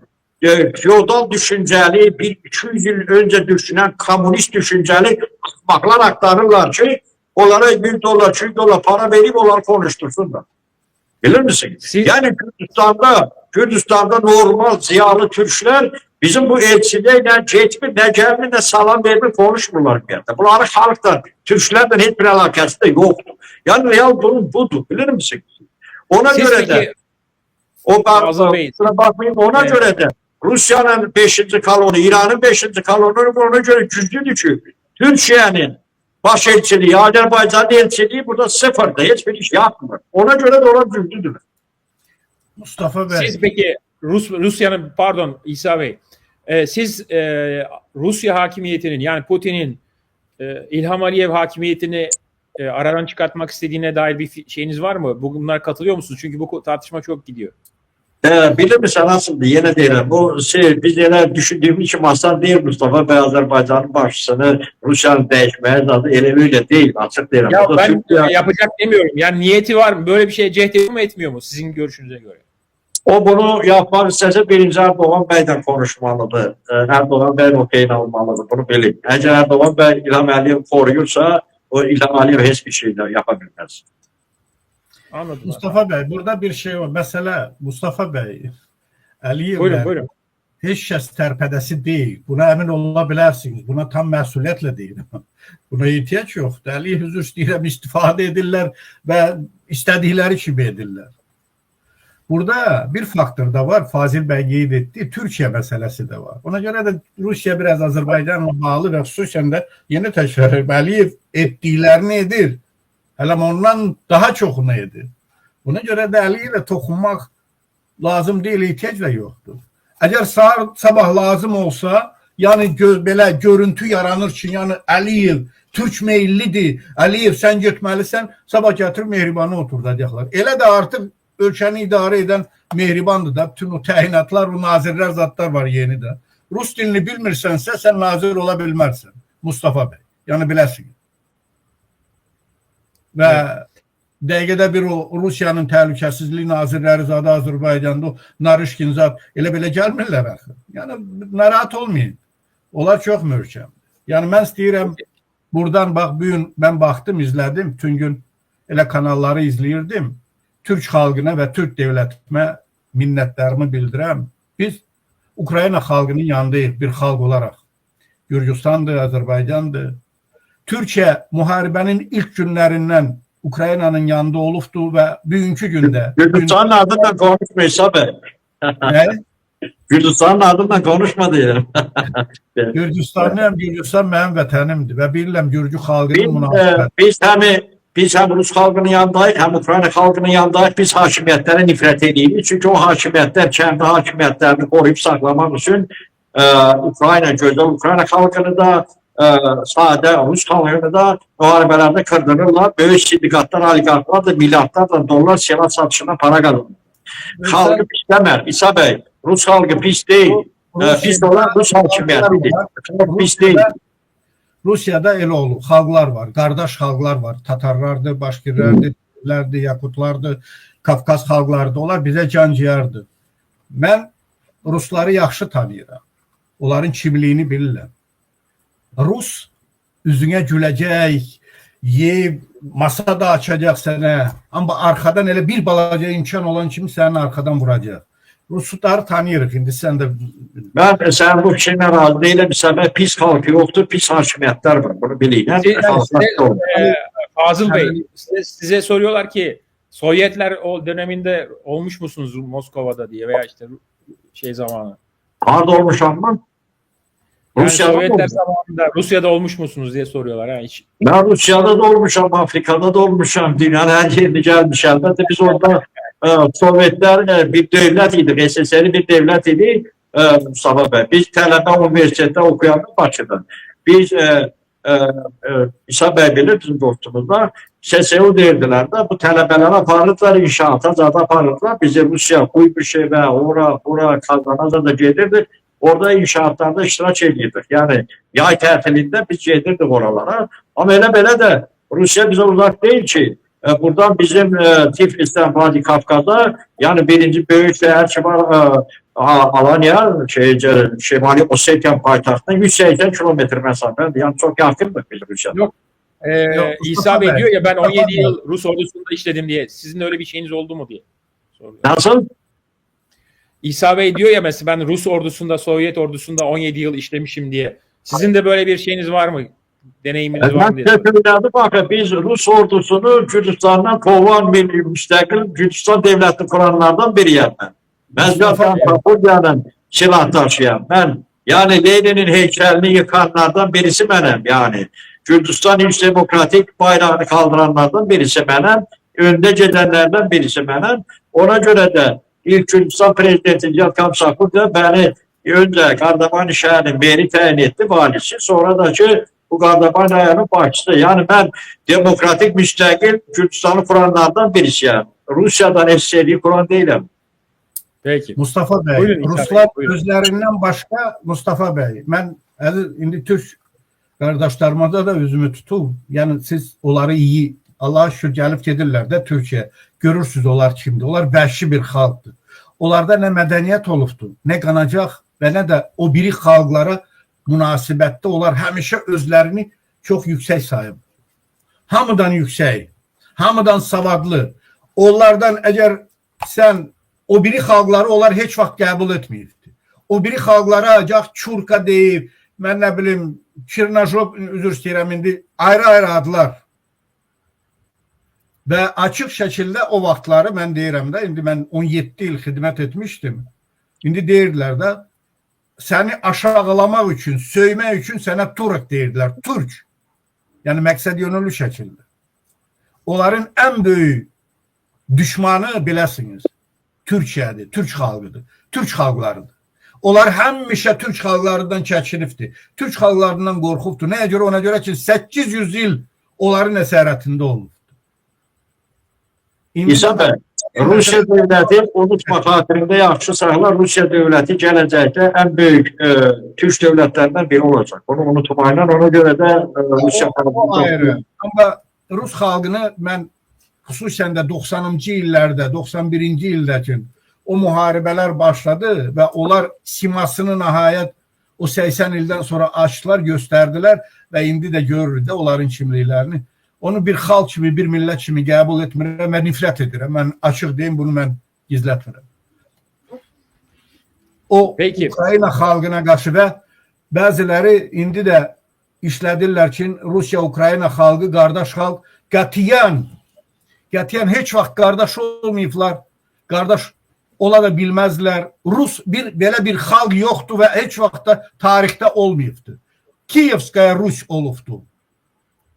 Kiyevskaya Rus. Amma Rusiya belə bir nə xalq olubdur, nə belə bir dil olubdur. Peki. Şimdi şunu konuşmak istiyorum müsaadenizle. Bu yeni dönem dediniz ya, siz de kaydettiniz Fazıl Bey, İsa Bey de bunu girdi. Yani yeni bir dünya düzeni kuruluyor. Bu yeni dünya düzeninde Türkiye'nin misyonu ne olabilir? Bu son dönemdeki gelişmelere bakarak da bir tane izleyicimiz demiş ki İstanbul yeni 21. yüzyılın Cenevre'si mesela olabilir mi demiş. Yani bu Putin Trump razılaşması, işte Türkiye'nin Suriye'deki konumu vesaire falan filan derken şu anda nasıl bir gelecek bizi bekliyor? Mesela Türk dünyası, Türkiye, Azerbaycan, Rusya ile nasıl bir mevki izlemeli? Tamamen Ukrayna'nın yanında mı olmalı? Yoksa ki işte yine böyle tarafsız mı hani gözükmeli, kalmalı? Bu konudaki yani bu yeni bizim geleceğimize dair şeyiniz nedir? Görüşleriniz nedir? Fazıl Bey, sizinle başlayalım. Mustafa Bey, mən Bəhmada söylədim. İndi bizim İsa Bey qardaşımız, dostumuz, polkovnik hərbisidir. Bəli, İsa Bey hərbisi dilindən konuşur. Mən çalışıram indi bir tarihçi, hukukçu kimi başqa fərqli bir mövqe ortaya qoyam. Yəni ki, Ukrayna Rusiya arasında sülh müqaviləsinin imzalanması bu demək deyil ki, yalnız Rusiyadan Ukrayna razılaşır. Böyle değil. Yani bu razılaşmada Rusya Avrupa'dan, Amerika'dan belə garantilər alacaq. Elə Türkiyənin özündən də. Yəni Rusiya deyəcəklər ki, sənin kontrolunda olacaq devletlərin və ya sınır nerede? Rusiyanın özü soruşacaq. Yani atıram mesela Moldova var orada, burada Gürcistan var, Azerbaycan var, Orta Asya var vesaire var. Çünkü sen Ukrayna'da sülh ateşkesi imzaladın, sülhü imzaladın. Sonra Rusya belki indi Gürcistan'a geldi, tamam mı? Yani Rusya devleti bilirsiniz ki bu dakika artık beynəlxalq kanunlar işlemir. Birleşmiş Milletler Teşkilatı sıfır. Bu arada antiparantez Fazıl Bey, Gürcistan'daki o olaylar yatıştı mı? Yani dayandı mı onlar protestolar, gösteriler? Gürcistan'da konuşarak o biraz uzun mesele değil. O var. Hayır, merak ediyorum. Yani devam ediyor mu olaylar yoksa ki dayandı mı? O çok az miktarda, yani çok az miktarda, ama Gürcistan'da da bir kötü durum yaranıbdı. Artık Avrupa'da Gürcistan'a tercih göstermeye başlayıb. Neye göre? Çünkü bu Gürcünün arzusu siyasi partisi kendisini legitim sayır, kalan partiyaları qeyri-legitim sayır. Belə alınır ki, Gürcistan'da bir parti olmalıdır. Bu da artık diktatorun əlamətidir, tamam mı? Yani anladım. Artık Gürcü halkı da bunu kabul etmir. Ona göre de düşünürəm ki, üçüncü qüvvələr hakimiyyətə gəlməlidirlər. Gələcəklərdə bu hakimiyyətə üçüncü qüvvələr gələcək. Nə Mikhail Saakashvilinin tərəfdarları, nə də şimdiki hakimiyyət o sırada. Çünkü halk artık ikisine de nifrət edib, bu hakimiyyətə də ona da. Çünkü ikisi de halkın ümitlərini doğrultmadı. İsa Bey tezdir halk deyir, amma Hitler Goebbels'e deyir ki, halk sözünü sen hündürden deyinən, ama onu bil ki dedi, halk boyun sürüsü kimi bir şeydi. Yani politiklə halka halk kimi bakmıyor, boyun kimi bakırlar, tamam mı? İndi de o hakimiyyete gelenler var, biz Gürcistan'ı da Gürcü halkını demokratik halk sayırıq, atıram mesela. Geldi bu hakimiyyette, şimdi hakimiyyeti götürdü, o bir partiler qeyri kanunu elan edilir, qalır tək meydanda. Seçkidə tək edir, sanki bir futbol oynuyor, tək bir kapıda oynuyor, top da bunda, kapısı da yok, heç yok, deyir ben kazandım mənim, tamam mı? Yani elbette böyle olabilmez. Ben düşünürüm ki, deməli, Mustafa Bey, Ukrayna-Rusiya razılaşması bu regionda, keçmiş Sovyet məkanında, yani Türkistan, Azerbaycan, Kafkazlar ve Avropa hissəsində Belarusya, Ukrayna, Moldova və Avropaya münasibətlərdə hepsi birinin aydınlaşmalı, sonra Ukrayna'dan razılaşma olmalıdır. Tamam mı? Bunu da o süper güçler ki var, Amerika Birleşmiş Ştatları, Türkiye, hatta Çin, lazım gələnsə İngiltere, Fransa, bunların hepsinin razılığından olmalı. Tamam mı? Yoksa sülhü imzalamak, o Dudayev'in de bir sözü var idi. Deyirdi Rusya ile sülhü imza atmak, suya imza atmak gibi bir şeydi. Tamam mı? Yani bugün Türkiye'de imza atabilirler. Ama bu demek değil ki Rusya bir aydan sonra yeni təkrar hücuma keçməyəcək və hansısa şəhərləri tutmayacaq. Tamam mı? Bunun için de əsas həmişə tapılacaqdır. Bugün artık dünyanı önceki kimi idarə edəcək, kontrol edecek, arbitr rolunu oynayacak bir tane təşkilat kalmadı. Birleşmiş Milletler Təşkilatı çok gülünç bir duruma düşürdü. Elə də Avropa təşkilatları. Avropa devletlerinin içerisinde bir normal liderin olmaması Rusya'nın Ukrayna'ya savaş başlamağına sebep oldu. Yani önceki kimi eğer Avrupa'da normal demokratik güçlü bir liderle prezidentler, devlet başçıları olsaydı bugünkü durum alınmazdı. Biz bakıyoruz ki Avrupa'nın özünde böyle globalistlərə karşı çok büyük itirazlar var. Biden döneminde onlara verilen desteği neticesinde globalistler gündemdeler. Şimdi Avrupa'nın özünde hakimiyet böhranları var. Bütün devletlerde hakimiyetler değişir, halk farklı düşünmeye başlıyor. Yani artık global düşünceli değiller, milli düşünceli artık tefekkür belə də tradisyonalistlər də belə də ki gündənməyə başlayırlar. Ona göre de Mustafa Bey size çok asan gelmesin. Yani Ukrayna'da Rusya razılaşması bir haftanın 10 günün 15 günün işi değil ki bu gelin İstanbul'da oturup okey dediler. Okey ne olacak? Ben deyirəm ki bütünler Rusya'dan Ukrayna arasında olabilir 3, 4, 5, 6 aylık ateşkes elan olacak. Bildiniz mi? Bak bu dövr ərzində Ukrayna'da seçkiler getməlidir. Çünkü bu savaş dayanan kimi artık Zelenski hakimiyyəti qeyri-legitim oldu. Yani bunu Ukrayna'nın ana yasası bunu tənzimləyir. Tamam mı? Onu geçtik, onu anladık Ukrayna'yı. Yok, seçkiler getməli. Yeni gelen kimse gelecek, onunla konuşmak asan olacak. Tamam mı? Ve bu sülh danışıklarını aparmak da kolay olacak, asan olacak. Ve bundan da o siz demişken gelecek dünyanın yeniden bölüştürülmesi prosesi gelir. Bu nedir? Yani burada regionda bölünecek, Kürdistan kimin kontrolünde olacak, Moldova kimin kontrolünde olacak, Belarusya, Türkistan hepsi bu razılaşmadan asıl olacak. Bunu bilin. Yani burada konu yalnız Ukrayna-Rusya konusu değil. Evet, peki. Olar mı Mustafa Bey? Buyurun İsa Bey, buyurun. Bey, biz defalarla elə sizin kanalınızda demiştik ve yine tekrar edirəm.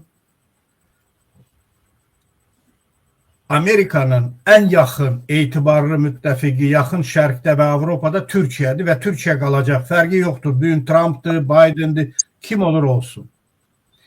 Türkiye NATO'nun en qüdrətli büyüğünde ikinci ordusudur. Avrupa'da ise birinci ordudur. Bu Turanzad meselesi ben defalarla qeyd etmişəm. Bu qalsın kənarda, qoy qalsın sonraya. O vaxta qədər ki bu satqınlardan o xalqlar, Azərbaycan xalqı, Kazaq xalqıdır, yəqin Türkmen xalqıdır. Bu xalqlar bu satqın diktatorlardan canlarını qurtararaq özlərinə lider seçəcək o xalqlar. Və o təhlükələri nəzərə alaraq bax onda həmən o Turan yaranar. İndi isə bu satqınlarla ne Turan'dan ne Türk Birliği'nden söhbət gedə bilməz. En büyük zərbəni elə lazım məqamda bunlar vuracaq. Necə kim vurdular? Azərbaycan da dəfələrlə vurubdu, mən demişəm bunu. O ki qaldı, o dünya deyirsiniz də bölümüdür və s.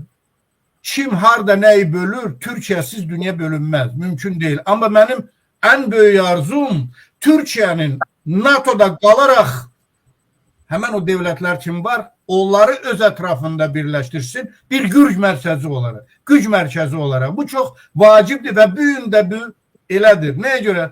Ona göre ki Türkiye bugün ordusu da var. Tecrübesi de var. Uzun iller ərzində o muharebelerde, o əməliyyatlarda iştirak edib. Avrupa'da belə bir ordu yoktu. Ve yakın 15-20 ildə Avropa Türk ordusu kimi bir ordu yaratmak iktidarında da değil. Bugün Avrupalı ne muharibeye hazırdı ne de gedib orduda hizmet edesidir. Ona göre de bak bu tehlikeleri bugün nezere alarak yine tekrar ederim. NATO'dur, Amerika'dır, Türkiye başta olmakla Avrupa'da ve yakın şərqdə ben Türkiye'ni bak bu tərkibdə görürüm. İndi Çin görürsünüz de evveller muharebe, Ukrayna'da muharebe başlayanda onda Avrupa'da, Amerika'da düşünürdü Çin Rusya'nı zayıflederek bu muharebede Rusya zayıflayar, onda Çin'e karşı bundan istifade ederek. Çok teessüfler olsun Çin. Bugün aksine çıktı. Çin'e Rusya'dan istediği kimi istifade edir ve görünen odur Çin. O yakınlaşma geçin Çin'le Amerika arasında olsa da bazı razılaşmalar elde olsa da ama onlar o karşı durma kaçılmazdı. Ona göre de Avrupa, Amerika, NATO başta olmakla deyirəm. Türkiye'de de NATO'da, Avrupa'da xüsusən başta olmalı. Bak ben bu tərkibi görürüm. Ve sözün düzü yine tekrar edirəm. Hansısa bir Turandan, Türk birliğinden, kardeşlikten zaten bundan uzak olmak lazımdır. Türkiye ancak ve ancak NATO'da güçlü olabilir. Ve NATO'da güçlü olarak sonra ise ben qeyd ettim, hemen o Türk devletlerinde yaxını etrafına yığabilir. Hemen o Turan'ı da yaradabilir vesaire. İndi belə bir məqamda bu satqınlarla ne Turan ne Türk birliği, üzr istəyirəm. Bu bölümü... Ben düşünürüm, yine deyirəm, Türkiye tamamıyla razıyım İsabel dediğinden Putin'in yine deyirəm, sülhün danışıqların aparılmasını Türkiye istiqamətine yöneltmesi, İstanbul'a yöneltmesi bu belə boş-boşuna değil. Onlar bilir ki, Rusya çok iyi bilir ki, Türkiye'nin burada razıları ve birbaşa bu söhbətlərdə iştirakçı olmadan sülh qeyri-mümkündür. Ama yine deyirəm, Rusya'nın tərkibində də oligarklar var, hərbçilər var, Ukraynada da var hərbçilər. Avropa böyük əksəriyyəti sülhün tam əleyhinədirlər. Burada bu dəqiqə sülh xeyir eləyən çox Türkiye'ye, açıq söyləyirəm. Çünki regionda stabillik olur və Rusya'dan da normal iqtisadi münasibətlər qurur və demək olar enerji daşıyıcıları, hidrokarbonat daşıyıcıları vesaire Rusya Türkiye üzerinden gelir ve Avropa ve digər devletlərə təbii qazın satışı da təşkil olunur. Bundan başka da ister-istemez Ukrayna'dan da Rusya'nın çok iyi münasibətləri var ve Türkiye'nin gələcəkdə Ukrayna topraklarını, Ukrayna şəhərlərini bərpa etməkdə, ekonomik cəhətdən onun kaldırılmasında, ister-istemez bu sülh imzalandıkta Mustafa Bey, bu sülh bozulmasın değil, İsabel çok doğru düzgün qeyd elədi. Burada garantor rolunu oynayan devletler olacaklar ki, onun da birincisi Türkiye olacak. Yani eğer razılaşma olduysa mütləq Mehmetçiler gedəcəklər Ukraynaya, Rusya Ukrayna sərhədində, sınırında kontrol edəcəklər bu sülhün deməli əməl olmadığını. Bu da tamamıyla razı. Avrupa'da elə bir devlet var, elə bir gücü olan ikinci bir kurum var. Yalnız bu belə çok zor olan bir işi hem teknoloji cəhətdən, hem hərbi cəhətdən, hem Rusya'dan olan deməli münasibətlərinə görə yalnız Türkiye devleti yapabilir ve o biri devletler de Türkiye'nin etrafında birleşebilir. Yani Türkiye'nin liderliğiyle. Bu kaçınılmazdır. Yine deyirəm, ben bir Türk olarak fəxr edirəm ve bugün Türk devletinin de dünyanı bölenler sırasında, bölünenler yok, dünyanı bölenler sırasında olması ve artık demək olar Pakistan, Hindistan muharebesinde Hindistan demek ki biz Pakistan'la yok, Türkiye'den savaştık. Daha doğrusu o demeliydi ki biz Türkiye'ye utuzduk savaşı, böyle dese daha doğru olardı. Ve ben bir daha fəxr ettim ki ben Türkiyəm, hakikaten de Türkiye'nin gücünü Putin de çok iyi görür, Trump da çok iyi görür, Araplar da görür, Avrupa da görür. Yani onlar istese de istemese bu dakika dünyanın idare eden 4 tane güç varsa onun biri Türkiye.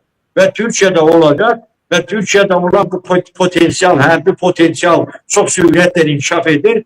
Yani ben ümit varam ki bir gelen kaç 5 ilde, 3 ilde, 6 ilden sonra Türkiye bu gücünden kat güçlü olacak ve mövqelərini liderliğe doğru aparacak inşallah. Mustafa Bey, İnşallah. burada bir meseleni çok qeyd etmək istərdim. Türkiyənin ən etibarlı, ən yaxın müttəfiqi və dostu, qardaş dövləti bu Ukrayna olacaq. 100 elə Türk devletleri olsun, Türkiye elə müttəfiq lazım deyil, elə qardaş lazım deyil. Hər an ona satqınlıq edən, arxadan vuran elə lazım deyil. Və əminəm ki, və mən sevinirəm ki, Ukrayna böyür, elə Zelenski başda olmalı, qaran kimi Türkiyəni görür. Və qaran kimi dəfələrlə bunu açıq şəkildə Amerikada qəbul edir, deyir ki, Türkiye qaran kimi çıxış edə bilər, Avropada bunu qəbul edir. Və nəzərə alaraq ki, Türkiye bugün Avropada güclü, birinci və ən güclü ordudur və əminəm ki, yaxın zamanlarda Avropa, həmən o devletlər ki, həqiqətən bugün Ukraynaya dəstək verir, Türkiye'nin ətrafında birləşəcəklər. Bu biri. İkincisi də Mustafa Bey. Yenə də bu Moskva 9 Maya mən qayıtmaq istəyirəm. Deyirsiniz, Əliyev getmədi, belə elədi. Onun getməyə Ramzan Kadyrov'u da dəvət etməmişlər, ehtiyac yoxdur. Azərbaycan Rusiyanın bir ayaleti olarak özellikle Aliyev'i davet etmişler diye. Biri. İkincisi de Mustafa Bey, axır Aliyev getməsə də ora 80 nəfər ordu gönderdi. Bizim əskərlər getdi. Bizim əskərlər o əskərlər için qan tökərək, dostlarını itirərək, Ruslar tərəfindən işğal olunmuş arazilərimizi azad edərək həmən o Rusların gemini altında fərahat durur. Ruslarla birlikte marş edirdiler. Neyi qeyd edirdiler? O itkileri qeyd edirdiler. O zərbələri raketlerden ki 44 günlük savaşta indirirdiler. Biz minlərlə şəhid verdik. Əliyev bunu etməliydi mi? Əliyev özünə qaçıb vaxtilə fərarili edib tuman satan özünə Ali Baş Komandan deyir. Ali Baş Komandanın ordusu özü olmasa da ordusu Moskva'daydı 9 May'da. Hemen o Rusların gemini altında durup orada o gemileri altında o şeyleri altında marş geçirdiler. Neyi giydirdiler? Buna göre de getmedi, elemedi, getmirdi, ordunu da göndermezdi. Niye gönderdi? Evet. Niye Türk ordusu gelip hardasa iştirak etmir? Geldi böyle Türk ordusu da iştirak ederdi de. Evet, zaten o Biz şeyde bir faşizmden değiller, bir faşizmden canımızı kurtardık, ikinci faşizmi yarattık, başımıza oturttuk, hələm o faşistlerin gedib 9 May'da da hərəm onlarda qeyd edirik. Azərbaycan'a qarşı onlar neler etmediler? Bu uzun iller ərzində. Torpaqlarımızı işğal eden kim idi? Erməniləri bizim üzerimize yönelden kim idi? Silahlandıran. Bu xalqların başına bu üzür istəyirəm belaları getiren kim idi? Əliyev getmədi. Getdi, Əliyev iştirak etdi. Peki. Son sorum her ikinize de bu dediğiniz gibi Hindistan-Pakistan meselesi de çok gündemde ve bugün bir gelişme oldu, son dakika geçmesi. Hindistan Türkiye'ye ve Azerbaycan'a bütün turistik gezileri, seyahatleri askıya almış. Yani o şeyden çıkartılmış programdan. Neye göre? İşte sizin dediğiniz gibi Pakistan'a olan desteğe göre Türkiye'nin ve Azerbaycan'ın. Bu mevkide yani Azerbaycan ve Türkiye'nin Pakistan'ın tam yanında durması doğru muydu? Bu konudaki değerlendirmeniz nedir ve bundan sonraki süreçte bu iş bir özellikle İsa Bey size soruyorum. Hindistan-Pakistan arasında bir nüve savaşı olabilir mi? Nüve savaşından söhbət gedə bilməzdi. Nəyə görə? Elə Hindistan'da da Pakistan'da da ahalinin çok sık yaşayan bölgelerdi. Hindistan'da 1 milyar yarım, Pakistan'da da 250 milyonu artıq aşıbdı. Yəni o mümkün deyildi. Amma belə qarşı durmalar, elə təhlükələr çox olubdu. Belə qısa müddətli savaşlar və əvvəldən bəlli idi ki, bir müddətdən sonra o terrordan sonra, bir müddətdən o atışmalardan, o zərbələrdən sonra o müharibə mütləq dayanacaq və o danışıqlar da gedirdi. Elə Amerika tərəfindən, hər iki tərəfdən də o danışıqlar gedirdi və o bəlli idi. Şimdi qısa bir müddətdən sonra o müharibə mütləq dayanacaq. Nəsə səs gəldi. O ki qaldı, Türkiye düzgün mövqe tutdu. Neye göre? Ona göre ki uzun iller ərzində hətta o insidentler, o təhlükələr yarananda, yadınızdadır, İranla bəzi məsələlər var idi, sonra Suriyada Rusiya ilə bağlı bəzi problemlər yaşananda, onda adı nə idi?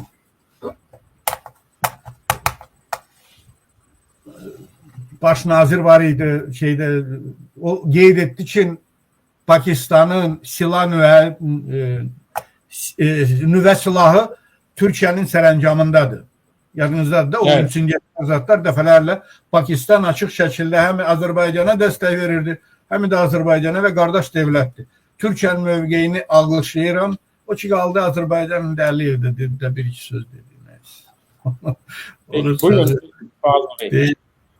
Mustafa bəy, əlbəttə bu Blitz də müharibə, belə yəni 5 günlük müharibə, Pakistan və Hindistan arasında baş verən müharibə və 5 günün içərisində Hindistanın hərbi uçaqlarını itirməsi və çox dəyərli milyardlardan dollar dəyəri olan S-400 o strateji silahlarını zaten itirməsi və 2 gün ərzində Hindistanın Pakistan tərəfindən böyle çok ciddi zərbə alması dünyanı biraz şoka saldı əlbəttə.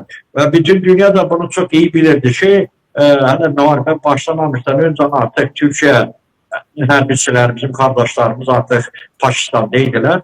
Onlar sanki Türkiye bu müharibənin iştirakçısı kimi kabul ettiler bunu. Elə birinci gündən. İsa bəy söyləmişəm, bu birinci gün değil, Pakistan'la Türk halkı arasında bu büyük tarihi bir dövrdür ki, biz kardeş kimi yaşamışıq. Kaç tane böhranlar oldu, Pakistanlı hanımlar öz kendi altınlarını böyle satıp Türkçe yardım göndermiştiler. Yani biz Türkler bunu unutmamışız ve Pakistanlılara kardeş demişik ve kardeş olarak da kalırız.